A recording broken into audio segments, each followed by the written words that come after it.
Chapter 13. The oracle concerning Babylon, which Isaiah the son of Amoz saw.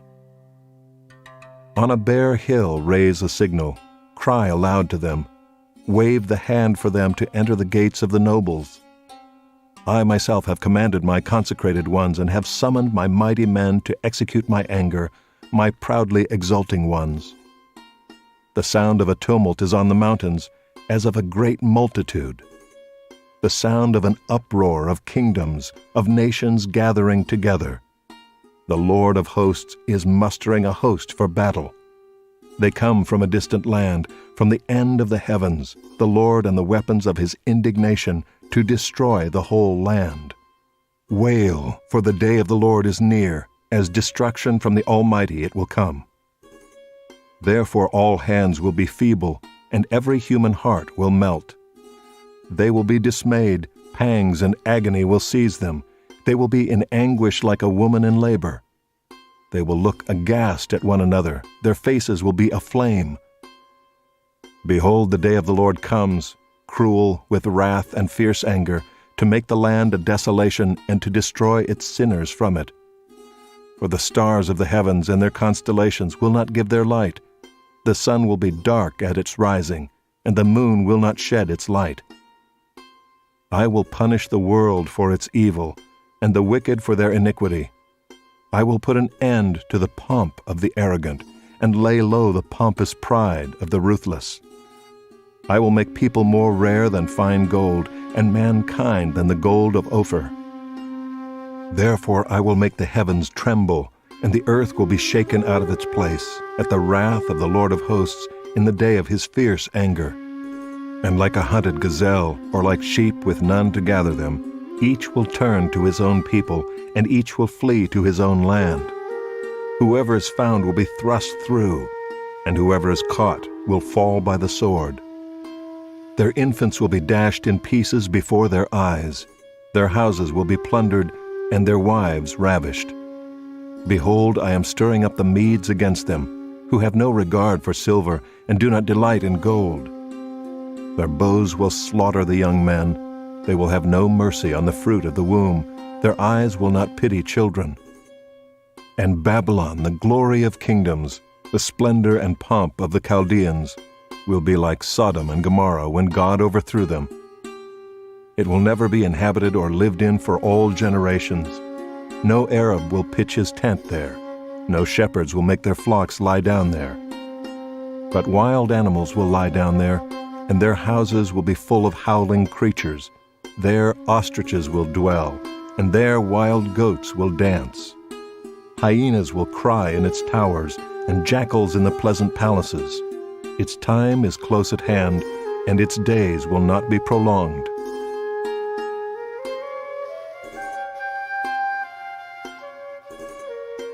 Chapter 14. For the Lord will have compassion on Jacob, and will again choose Israel, and will set them in their own land, and sojourners will join them, and will attach themselves to the house of Jacob. And the peoples will take them and bring them to their place, and the house of Israel will possess them in the Lord's land as male and female slaves. They will take captive those who were their captors, and rule over those who oppressed them. When the Lord has given you rest from your pain and turmoil, and the hard service with which you were made to serve, you will take up this taunt against the king of Babylon. How the oppressor has ceased, the insolent fury ceased. The Lord has broken the staff of the wicked, the scepter of rulers, that struck the peoples in wrath with unceasing blows, that ruled the nations in anger with unrelenting persecution. The whole earth is at rest and quiet. They break forth into singing. The cypresses rejoice at you, the cedars of Lebanon, saying, Since you were laid low, no woodcutter comes up against us. Sheol beneath is stirred up to meet you when you come. It rouses the shades to greet you, all who were leaders of the earth.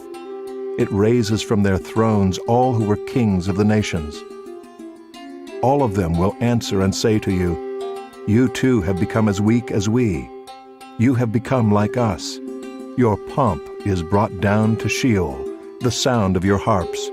Maggots are laid as a bed beneath you, and worms are your covers.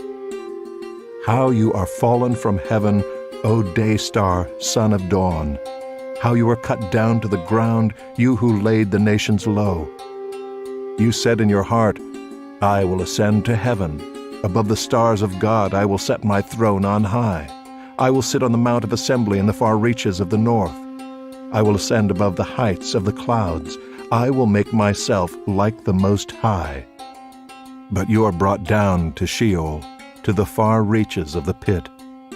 Those who see you will stare at you and ponder over you. Is this the man who made the earth tremble, who shook kingdoms, who made the world like a desert and overthrew its cities, who did not let his prisoners go home? All the kings of the nations lie in glory, each in his own tomb, but you are cast out, away from your grave, like a loathed branch, clothed with the slain, those pierced by the sword, who go down to the stones of the pit like a dead body trampled underfoot. You will not be joined with them in burial, because you have destroyed your land, you have slain your people. May the offspring of evildoers nevermore be named. Prepare slaughter for his sons because of the guilt of their fathers, lest they rise and possess the earth and fill the face of the world with cities. I will rise up against them, declares the Lord of hosts, and will cut off from Babylon name and remnant, descendants and posterity, declares the Lord. And I will make it a possession of the hedgehog and pools of water, and I will sweep it with the broom of destruction, declares the Lord of hosts. The Lord of hosts has sworn, as I have planned, so shall it be, and as I have purposed, so shall it stand, that I will break the Assyrian in my land, and on my mountains trample him underfoot, and his yoke shall depart from them, and his burden from their shoulder. This is the purpose that is purposed concerning the whole earth, and this is the hand that is stretched out over all the nations. For the Lord of hosts has purposed, and who will annul it? His hand is stretched out, and who will turn it back? In the year that King Ahaz died came this oracle. Rejoice not, O Philistia, all of you, that the rod that struck you is broken, for from the serpent's root will come forth an adder, and its fruit will be a flying, fiery serpent. And the firstborn of the poor will graze, and the needy lie down in safety. But I will kill your root with famine, and your remnant it will slay. Wail, O gate. Cry out, O city.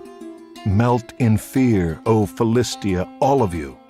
For smoke comes out of the north, and there is no straggler in his ranks. What will one answer the messengers of the nation? The Lord has founded Zion, and in her the afflicted of his people find refuge.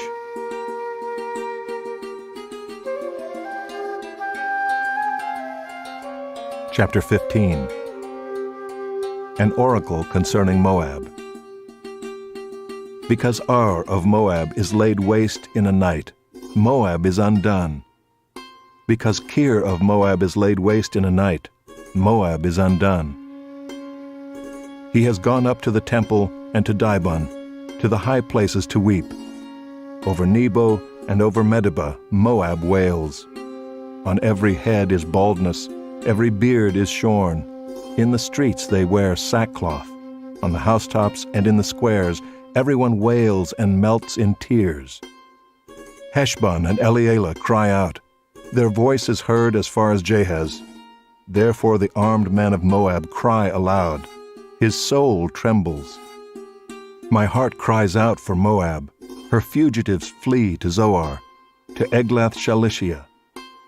For at the ascent of Luhith they go up weeping. On the road to Horonaim they raise a cry of destruction. The waters of Nimrim are a desolation. The grass is withered, the vegetation fails, the greenery is no more. Therefore the abundance they have gained, and what they have laid up, they carry away over the brook of the willows. For a cry has gone around the land of Moab. Her wailing reaches to Eglaim. Her wailing reaches to Beer Elam. For the waters of Dibon are full of blood. For I will bring upon Dibon even more, a lion for those of Moab who escape, for the remnant of the land.